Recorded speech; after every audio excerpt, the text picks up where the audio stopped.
You wouldn't know Ja Morant right now if it weren't for a bag of Doritos. Long before he became an NBA star, Morant was a zero-star recruit nobody knew about. But all it took was a tractor tire, thousands of Twitter users, and a bag of chips to propel him to stardom. This is the absolutely wild story of Ja Morant's meteoric rise.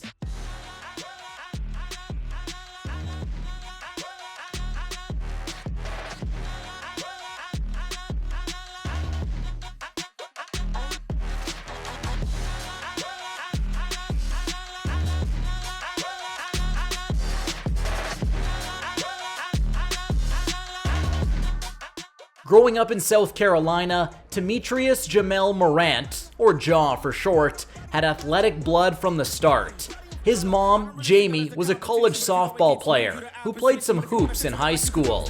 His dad, T, had been high school teammates with Ray Allen on a state championship team, and he started teaching his son basketball at 3 years old. It didn't take long for young Ja to fall in love with the game too. He started playing AAU ball when he was 9. And when T made a makeshift basketball court in their backyard, they'd open up their home to all the kids in the neighborhood.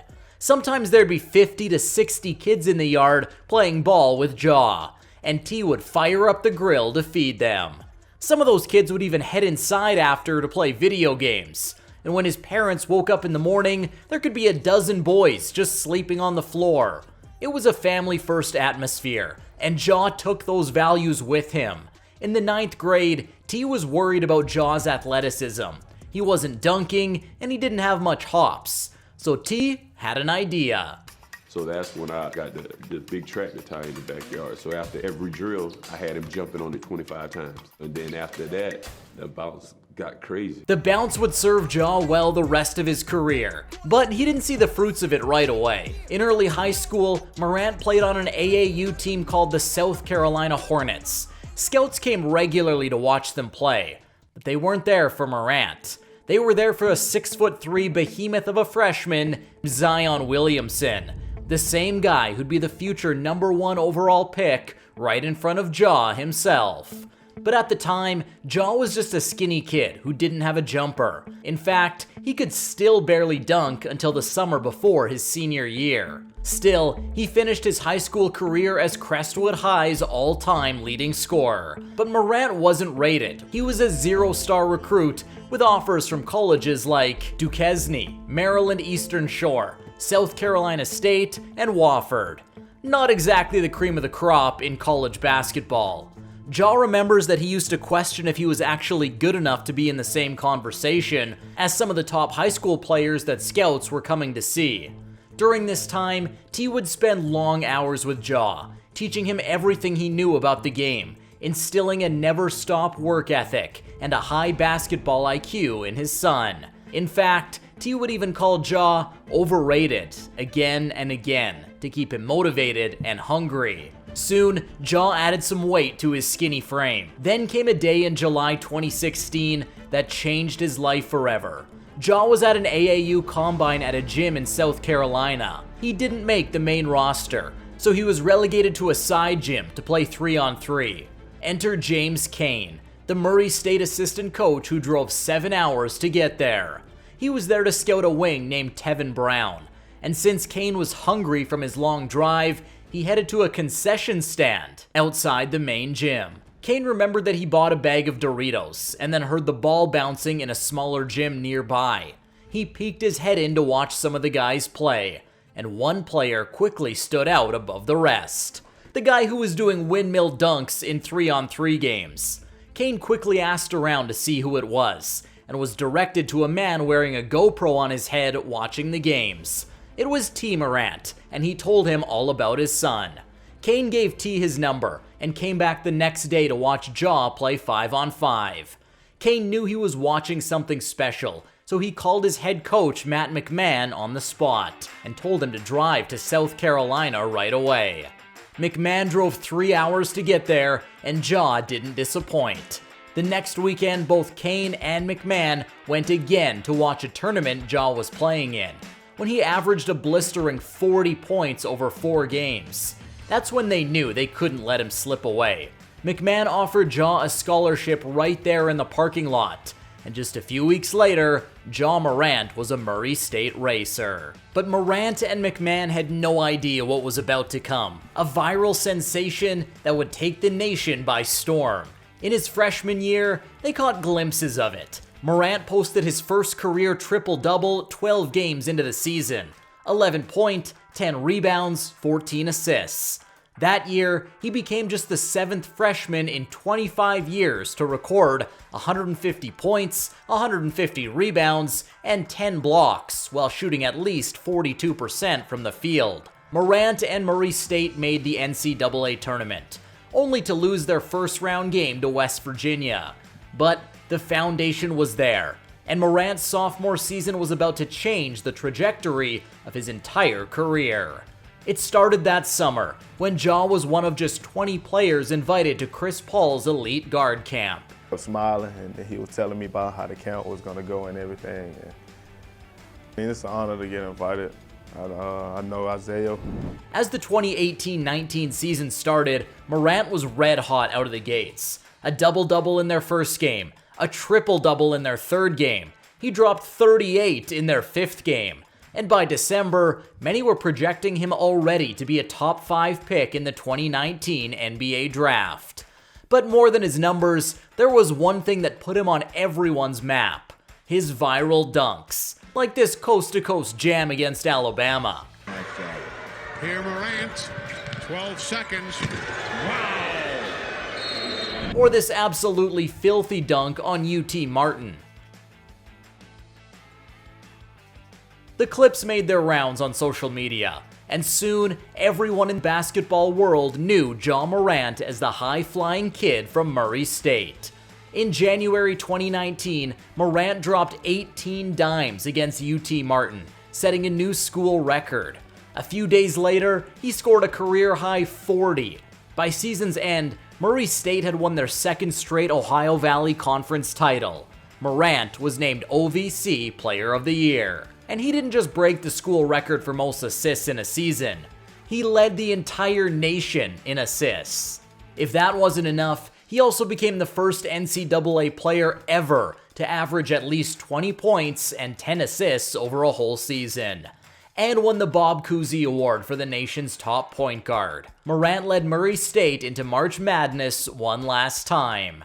But this time, the 12-seeded Racers weren't going down easy. In an elite all-around performance against 5th-seeded Marquette, Morant put up 17 points, 11 rebounds, and 16 assists, recording just the 9th triple-double in NCAA tournament history, and the first to do it since Draymond Green in 2012. Murray State pulled the upset, and Ja threw down a two-hander for good measure. Even though they lost in the next round, the legend of Ja Morant had already been solidified. But he isn't the only young guard to make headlines before he even reached the league. Because if you think Ja Morant's journey is crazy, check out the absolutely wild story of Allen Iverson, which included jail time that almost ended AI's career before it even got started. Of course, Iverson went on to become the #1 overall pick, and Ja hoped to follow in his footsteps. In the 2019 NBA draft, the New Orleans Pelicans selected Ja's former AAU teammate with the first overall pick, and the Memphis Grizzlies took Ja at #2. Still, some were skeptical if his skill set would transfer to the NBA. Some said he was too skinny. Others argued he mostly played against bad competition. But in his rookie season in the NBA, Morant's explosive and aggressive style didn't take any steps back. He attacked the rim with ferocity, playing the role of scorer and distributor, a play style that reminded many of another NBA star. I'd probably say who I would try to play like is Westbrook. He's my favorite player, and I just like how he play all around. He score, rebound, pass, and also just the aggressiveness he plays with, just like he got a chip on his shoulders. I would say who I try to play like is Westbrook. He's my favorite player, and I just like how he plays all around. He scores, rebounds, and passes. and also just the aggressiveness he plays with, just like he's got a chip on his shoulder. And since many have overlooked Russ in his career, Ja felt he could relate. Morant did his best Westbrook impression in his first season, putting up these numbers his first year in the league, leading all rookies in assists and total points, and earning Rookie of the Year honors along the way. The future looked extremely bright for both him and for a young, scrappy Memphis Grizzlies team. That potential started becoming reality in Morant's sophomore season. As the engine of a fast and gritty Grizzlies team, Ja led them to the NBA's new play-in tournament, where they ousted Steph Curry and the Golden State Warriors to make the playoffs. And even though the Jazz eliminated them in the first round, Morant made his mark. He scored 73 total points in his first 2 playoff games. That's more than everybody in NBA history except George Mikan in 1949. In year 3, Morant finally made the leap to stardom. On February 26, 2022, Ja dropped 46 points in a win over the Bulls, breaking the Grizzlies' franchise record for most points in a game. Just 2 days later, Ja broke his own record, scoring 52 points on a blistering 73% from the field. Over the year, he averaged 27 points a game, and averaged career highs in rebounds, field goal percentage, and three-point percentage. His ascendance was good enough to take home the 2021-22 Most Improved Player award, while also earning his first All-Star appearance and first All-NBA selection. In the playoffs, the Grizzlies eliminated the Timberwolves to advance to the second round, a bloodbath series against the Warriors. In Game 2, Ja scored the last 15 points for Memphis, and had 47 on the night in the victory. In doing so, he became the 3rd player in NBA history to record multiple 45-point playoff games before turning 23. The other 2, LeBron James and Kobe Bryant. In July 2022, the Grizzlies rewarded Morant with a 5-year extension worth up to $231 million. His star power was growing, and just a few months later, Kevin Durant anointed him as the most marketable guy in the league, and the face of the NBA moving forward. But all of that was about to come crashing down, because Morant's stardom came with a price, and more money and more fame brought more problems. On July 22, 2022, Jamie Morant was upset with an employee of a mall shoe store, so she called her son, prompting Ja to arrive at the mall with 8 or 9 of his friends and then threaten the employee, who hid in the back room for an hour. The same day, Ja threatened the head of security at the mall, with one of Ja's friends allegedly shoving the security guard in the head. 4 days later, Morant punched a 17-year-old boy in the head in a pickup basketball game at his house. The teenager told police that Morant hit him 12 or 13 times. Ja then reportedly went inside the house and came out with a weapon. In September 2022, more tempers flared. Ja's sister had gotten into a verbal altercation with another teen at a high school volleyball game, so Ja, along with his family and friends, stormed into the game. One friend pushed past officers, blocking them from the student section, slapped a phone out of a teenager's hand, and threatened to beat him. Afterward, Ja claimed he and others were just protecting his sister's safety. But the wild part was, the public didn't even know any of this was happening. These 3 events were all kept under wraps until the Washington Post brought them all to light in March 2023, with a common theme apparent in each. The police and authorities never followed up on any police report or lawsuit regarding the Grizzlies' star player, but the report began to tarnish Ja Morant's image even more, which was already starting to take a hit. 2 months before that Washington Post report came out, in January 2023, Ja found himself at the center of a league investigation. During a Grizzlies game against the Pacers, Morant's father and friends got into it with Pacers players. As a result, one of his friends was removed from the game and banned for all home games the rest of the year. But the real trouble came after the game, when several Pacers players in the team bus saw a red laser pointed at them. The laser was coming from a car containing Morant and his friends, and multiple people in that Pacers bus believed the laser was coming from a gun. The NBA investigated the incident, but found no evidence to take any action. But 2 months later, Ja gave them some pretty strong evidence. After a March game against the Nuggets, Morant went on Instagram Live to stream himself in a Colorado nightclub with what appeared to be a gun. The NBA conducted another investigation, and this time suspended Morant for 8 games without pay, a total of about $669,000 lost. But in reality, the seemingly small punishment cost him $39 million. That's the amount of his contract bonus if he made an All-NBA team that year, which he was on pace to do. But only playing 61 total games on the year hurt his case severely. Even worse, it hurt Ja's reputation and image, as Powerade pulled their ad campaign centered on Morant, which was their largest campaign in company history. Ja started a counseling program in Florida a few days after the suspension, but any belief that Ja had put his issues behind him was dashed 2 months later, when Ja went on IG Live again in May and flashed a gun again.